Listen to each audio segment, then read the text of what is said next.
प्रचाराच्या तोफा थंडावलेल्या आहेत आणि आता आपण पाहताय सर्व प्रचार झाल्याच्या नंतर आता सगळे जे उमेदवार आहेत ते रिलॅक्स मोडमध्ये आपापल्या कार्यालयामध्ये आलेले आहेत। आपण अविनाश जाधव यांच्या कार्यालयाच्या बाहेर आहोत। ठाणे शहर या विधानसभेच्या मतदारसंघातून ते उमेदवार आहेत, मनसेचे उमेदवार आहेत।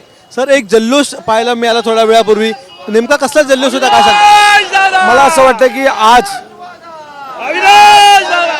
की आज महाराष्ट्रातल्या निवडणुकीचा महाकुंभ मेळाव्याचा सांगता झालेली आहे, प्रचाराची सांगता झाली आहे। जर हा महाराष्ट्रातल्या निवडणुकीचा महाकुंभ मेळावा असेल तर त्याची सांगताही महाराष्ट्र गीतानेच झाली पाहिजे। सो आम्ही याची सांगता महाराष्ट्र गीताने केली। त्याच्यासोबत जी सर्व माझे महाराष्ट्र सैनिक 1.5 महिना माझ्यासाठी पक्षासाठी दिवस रात्र काम करत होते, आम्ही शब्दाने त्यांचे आभार मानणं ते छोटं झालं असतं, म्हणून त्यांच्यावर फुलं उधळून आम्ही त्यांचे आभार मानलेले आहेत। निवडणुकीचा रिझल्ट काही येऊ पण केलेल्या मेहनतीला शाबासकी दिलीच पाहिजे। सो आम्ही ती शाबासकी आमच्या महाराष्ट्र सैनिकांना दिलेली आहे आणि आज महाराष्ट्र गीताने आजच्या या संपूर्ण महाराष्ट्राच्या निवडणुकीच्या प्रचाराची सांगता केलेली आहे। प्रचार कसा झाला? एकूण प्रचार उत्तम झाला। आम्ही आमच्या सर्व महाराष्ट्र सैनिकांनी 2-2, 3-3 लोकांच्या टीम केल्या होत्या। अशा 200 ते 250 आमच्या टीम होत्या, ज्या प्रत्येक घरात जात होत्या, पेम्पलेट देत होत्या, पुन्हा गेले, स्लिपा दिल्या, त्यांच्याशी बोलत होते, त्यांची प्रश्न जाणून घेत होते। अनेक प्रश्न येत होते। म्हणजे परवाच्या सभेला एक मुलगी स्टेजवर जी आली होती ती आमच्या महिलांना प्रचारादरम्यान भेटली होती। सो तिने त्यावेळेला इच्छा व्यक्त केली होती की मला दादाला भेटायचं आहे। सो मी गेल्याच्यानंतर मला कळलं की ती अंध आहे आणि तिला गाण्याचा खूप शौक आहे, म्हणजे आवड आहे, तिला भाषण करायचं होतं, म्हणून तिची इच्छा पूर्ण करण्यासाठी मी तिला त्या दिवशी व्यासपीठावर आणली होती।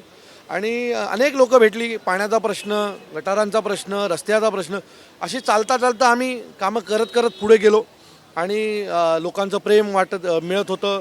लोकं घरी बोलवत होती, चहा पित होती, अनेक लोकांनी जेवायला बसवलं, अनेक लोकं आम्ही घरी आलो म्हणून रडत होती, अनेक लोकं सांगत होती की तुमचं हे काम पाहिलं होतं, उत्तम झालं। ते मी त्या UPच्या मुलीसाठी केलेलं काम हे लोकांच्या हार्ट टचिंग आहे आणि अनेक UP बिहारची लोकं पण म्हणत होते बाकी सगळं सोडा, तुम्ही ते केलं नाही का, गरीब मुलीला मदत केली ना, हे आमच्यासाठी खूप महत्त्वाचं आहे। सो अशी अनेक कामं आहेत जी लोकं स्वतः सांगत होती आणि आम्ही लोकांना सांगत होतो की अशी अनेक कामं मला करायची इच्छा आहे, तुम्ही एकदा संधी द्या, तर ती लोकं माझ्यासोबत उभी राहतील अशी मला पूर्ण खात्री आहे। काय वाटतं, विश्वास किती आहे, किती मताधिक्य असेल, कशा प्रकारे निवडून येईल? मला प्रचंड विश्वास आहे आणि यावेळेला संजय केळकरांच्या बाबतीत या ठाण्यामध्ये प्रचंड नाराजी आहे। केळकर साहेब मागच्या 10-12 वर्षामध्ये, आधी 5 वर्ष विधान परिषद, नंतर 10 वर्ष, हेच सगळे मतदार आहेत त्यांच्यामध्ये 15-15 वर्ष जर तुम्हाला दिल्याच्या नंतर आम्हाला पुन्हा तुम्हाला शोधावं लागतं, 10 वर्ष तुम्ही येत नाही आमच्याकडे, तर का मतदान करायचं हा प्रश्न आहे। आणि एक लोकांना पटलेलं आहे, मी लोकांना जे प्रचारात सांगत होतो की चिन्ह बघू नका, काम करणारा माणूस पहा,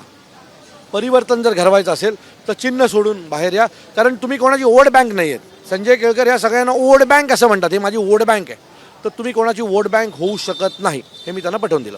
धन्यवाद सर, आमच्याशी बातचीत केल्याबद्दल। तर मनसेचा प्रचार हा संपलेला आहे, फक्त मनसेचाच नाही तर सर्वच प्रचार आता संपलेला आहे। त्यामुळे आता पाहुयात मतपेटीमध्ये नेमकं कोणाच्या बाजूने मतदान हे मतदार करणार आहेत। कॅमेरामन अनिल संगरेसह अक्षय भाटकर, ABP माझा, ठाणे। ABP माझा, उघडा डोळे बघा नीट।